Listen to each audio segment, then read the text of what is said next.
Le 20h sur Eden Télévision, mesdames, messieurs, bonsoir et bienvenue dans cette édition. Au sommaire, passation de charge dans les ministères ce jour après le remaniement ministériel intervenu hier. Démarrage ce jeudi de la première session de la Commission nationale permanente de concertation et des négociations collectives syndicats gouvernement. Installation également ce jeudi des nouveaux membres du bureau de l'Union des professionnels des médias du Bénin, 6e mandature.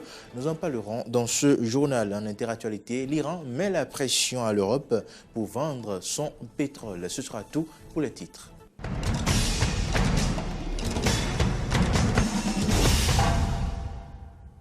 Merci de votre fidélité renouvelée à Eden Télévision. Les nouveaux ministres nommés par Patrice Talon ont pris service ce jour. Leurs prédécesseurs ont rendu leur tablier. Aristide Setigny et Frédéric Fiossi se sont rendus au ministère de l'Enseignement supérieur pour vivre la cérémonie de passation de charge entre Marie-Odile Tenasso et Éléonore Yahi Ladécan. Suivons à présent les deux personnalités.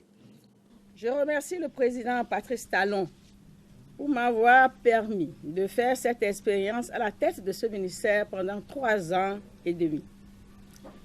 Ce fut une belle expérience, ô combien exaltante.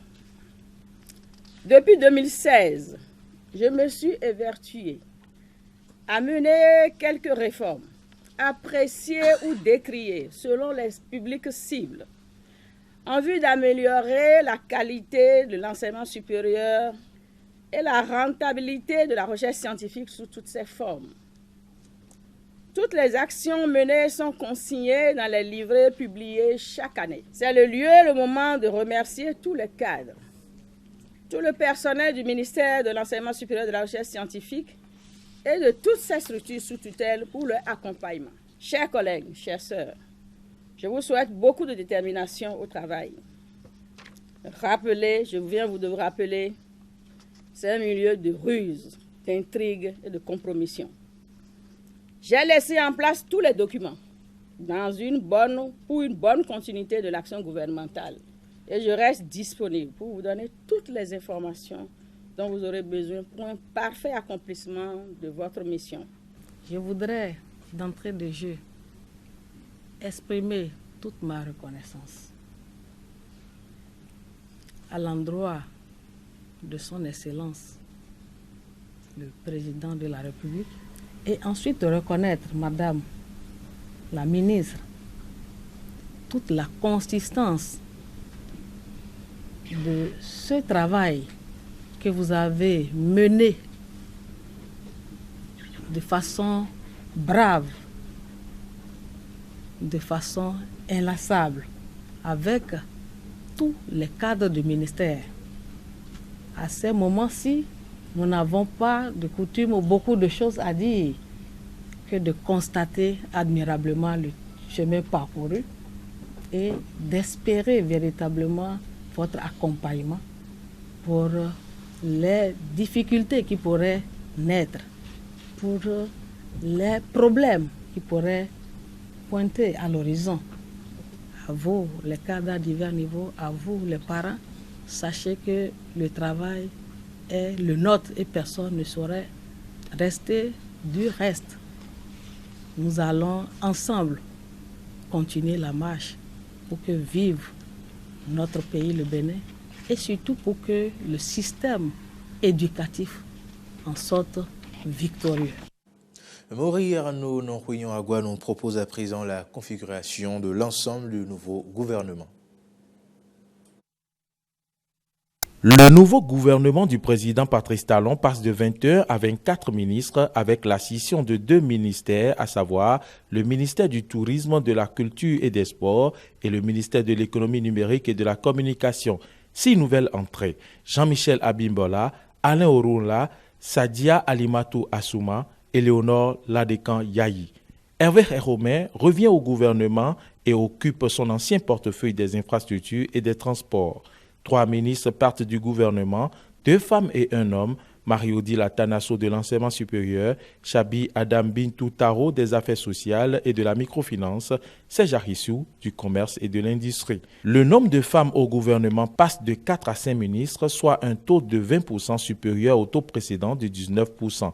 Aurélie Adam-Soulé et Oswald Omeki deviennent respectivement ministre de l'économie numérique et de la digitalisation et ministre des Sports. Rappelons que la plupart des ministres du gouvernement sont issus des deux blocs, à savoir l'Union progressiste et le bloc républicain qui soutiennent les actions du gouvernement. La première session de la Commission nationale permanente de concertation et de négociation collective syndicat-gouvernement a démarré ce jeudi. Plusieurs points étaient à l'ordre du jour. La rencontre a connu la participation des secrétaires généraux des centrales et confédérations syndicales ainsi que des membres du gouvernement. Plus de détails dans nos prochaines éditions. Et nous poursuivons ce journal. Le projet de construction et d'exploitation du pipeline Bénin-Niger a été présenté à la presse ce 5 septembre par le ministre de l'Eau et des Mines, Samou Seydou Adambi. D'un coût global de 300 milliards de francs CFA, il va démarrer dans les prochains mois. Reportage. Devant patrons de presse, journalistes, ingénieurs et chefs d'entreprise, le ministre de l'Eau et des Mines a présenté ce 5 septembre 2019 le projet de construction et d'exploitation du pipeline Bénin-Niger. Un investissement privé direct d'environ 600 milliards de francs qui va consister à transporter le pétrole brut du Niger via notre pays et qui va atterrir à Sémé. Et à partir de Sémé, ce pétrole brut va être exporté pour le marché international. 87 km au Bénin, mais plus la partie nigérienne, ça fait 2085 km de long. C'est le pipe le plus long en Afrique. Depuis Agadem au Niger, ce pipeline d'une longueur terrestre de 672 km et maritime de 15 km traversera 16 villes béninoises, 5 départements avec 2 stations de pompage, l'une à Gogounou et l'autre à Tchatchou, afin de fluidifier et de pressuriser le pétrole brut transporté. Une station terminale sera installée à Sémé afin de stocker le brut avant l'envoi vers le terminal pétrolier prévu pour effectuer les opérations de chargement de pétrole vers les tankers. L'infrastructure sera construite par une entreprise privée chinoise expérimentée. CNPC, qui est la plus grosse entreprise en matière de pétrole au monde, une société avec 600 milliards de dollars de chiffre d'affaires annuel. 180 000 km de pipe à travers le monde et plus de 150 000 emplois permanents qui ont été créés. Dans ce projet, le Bénin n'investira pas le moindre sou, il n'offre qu'un service, affirme le ministre. Cependant, les retombées sont immenses pour le pays. Au plan social, c'est 3 000 emplois en phase de construction et 500 emplois permanents à partir du début de l'exploitation de ce pipe. Au plan financier, c'est plus de 300 milliards de francs CFA de droits de transit et de recettes fiscales collectées au cours des 20 premières années d'exploitation sur 40 prévues initialement. Les travaux qui devraient démarrer dans les prochains mois dureront 2 ans.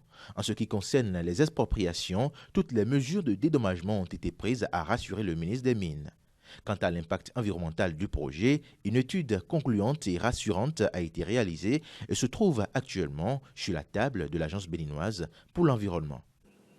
Installation ce jeudi de nos 15 nouveaux membres du bureau de l'Union des professionnels des médias UPMB. 6e mandature, Zakiat Latondi et son équipe promettent de faire de l'engagement, l'éthique et l'excellence le leitmotiv de leur mandat pour une presse plus spécialisée. La cérémonie s'est déroulée à la Maison des médias. Thomas Meillansan, reportage. Patrons de presse, journalistes, membres de la haute autorité, de l'audiovisuel et de la communication, acteurs de la société civile, députés au Parlement, tous étaient réunis ce 5 septembre 2019 à la Maison des médias Thomas Meillansan. Objectif, être les témoins de l'installation des membres du bureau de la 6e mandature de l'Union des professionnels des médias du Bénin. Devant ce parterre d'invités, la nouvelle présidente de l'UPMB, Zakiat Latondi et son équipe ont promis s'engager pour réformer l'organisation afin d'impacter les acteurs des médias. C'est ensemble que je nous engage sur cette nouvelle voie. Une nouvelle voie qui nous aidera à faire de notre union un syndicat fort au service de tous les acteurs des médias du Bénin. Au cours de cette mandature et comme annoncé, nous allons travailler à la formation, à la spécialisation, à répondre aux attentes de tous les acteurs des médias du Bénin. Mais nous avons encore du chemin, reconnaissons-le. Et c'est ensemble que nous allons y arriver. Engageons-nous donc pour notre union avec des réformes indispensables pour davantage impacter et servir tous les professionnels des médias du Bénin. Il y va de notre survie. La parole a été ensuite donnée aux représentants de la ministre de l'économie numérique et de la digitalisation pour son message. Vous l'avez dit, engagement, éthique, excellence. L'objectif unique qui vaut le coup, l'objectif de la maturité, l'objectif de la crédibilité. Et sachez que vous avez besoin de produire des plumes les plus distinguées. Une plume distinguée, c'est une plume crédible, c'est une plume responsable.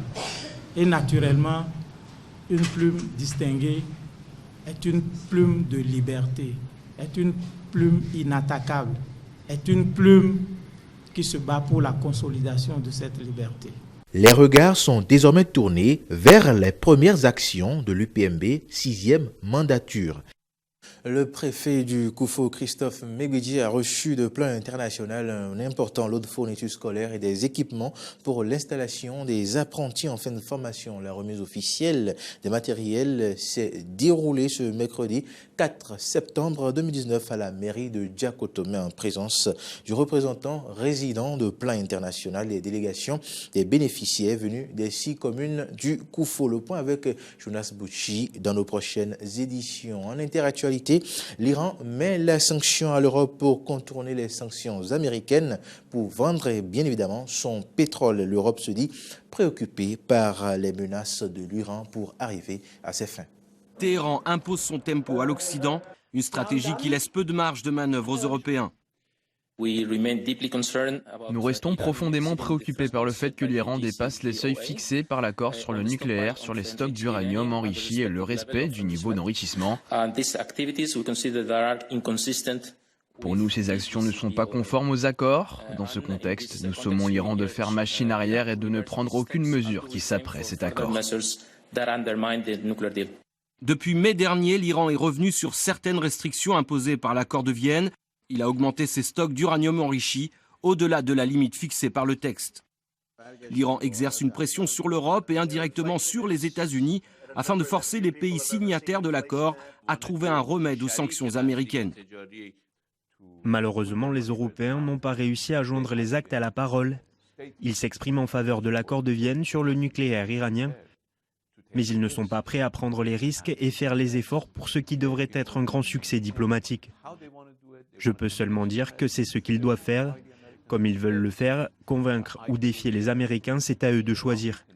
Je crois que les Américains ne se laisseront pas convaincre, sauf s'ils constatent la détermination du monde entier à défendre les principes du droit international. Comme je l'ai déjà dit, l'appétit d'une brute ne fera que grandir s'il constate une absence de réaction. De son côté, l'émissaire américain pour l'Iran a exclu toute dérogation aux sanctions des États-Unis, même son de cloche pour le Premier ministre britannique et son homologue israélien. Washington, de son côté, continue de faire pression sur Téhéran par le biais de son envoyé spécial en Iran. Les États-Unis annoncent vouloir remettre une récompense pour toute information permettant de perturber les opérations financières de l'Iran. Aujourd'hui, le gouvernement des États-Unis intensifie sa campagne de pression maximale contre la République islamique d'Iran. Tout d'abord, nous annonçons une récompense pouvant atteindre 15 millions de dollars pour toute personne qui nous aide à perturber les opérations financières du corps des gardiens de la Révolution et de la force Al-Quds en Iran.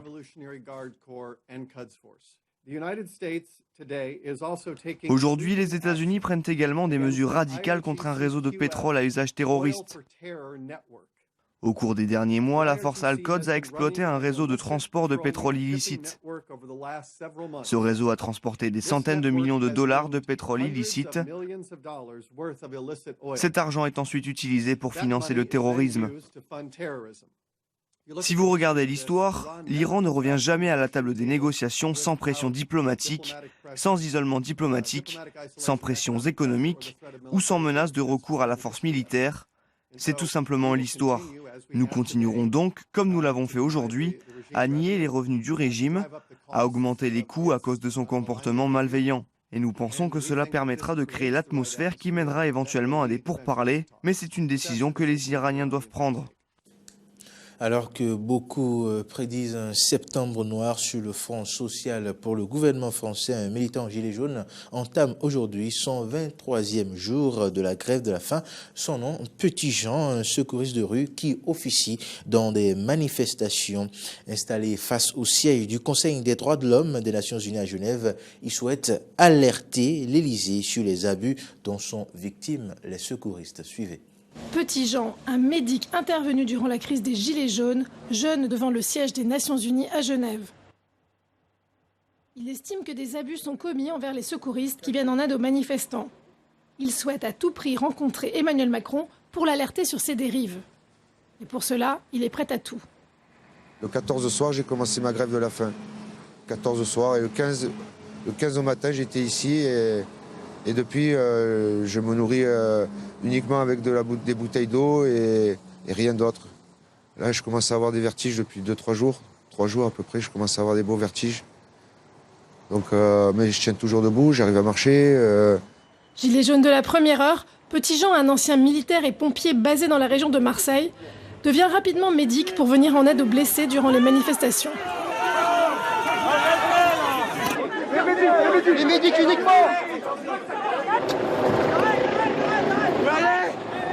J'étais dégoûté de voir un tel niveau de violence envers le peuple français qui, à la base, avait des revendications simples et claires. Quand j'ai vu que beaucoup de médics se faisaient maltraiter et que d'autres se faisaient voler, dont moi-même, je me suis fait voler du matériel, quand j'ai vu qu'on avait des sœurs et des frères qui prenaient 135 € d'amende alors qu'ils n'ont pas de quoi vivre et que le peu qu'ils ont, ils arrivent quand même à sacrifier un peu de cet argent pour acheter du matériel, ça m'a révolté complètement. Et ce jour-là, j'ai dit, il faut que je fasse quelque chose.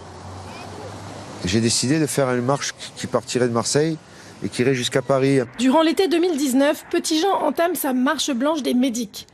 Il parcourt ainsi 2000 km à pied à travers toute la France en vue d'obtenir une rencontre à Paris avec le président français. Il est rejoint par de nombreux soutiens. Donc je vais faire le bras de fer, il sera obligé de me recevoir. Je viens donner l'alerte au nom du groupe de tous les secouristes, médics et street médics. On est là pour sauver des vies, qui que ce soit. Et on est maltraité par certaines personnes. Je veux rencontrer le président de façon officielle afin de le mettre au courant de ce danger. Mais la marche et le début de la grève de la faim n'ont pas été suffisants pour que le chef de l'État décide de le rencontrer.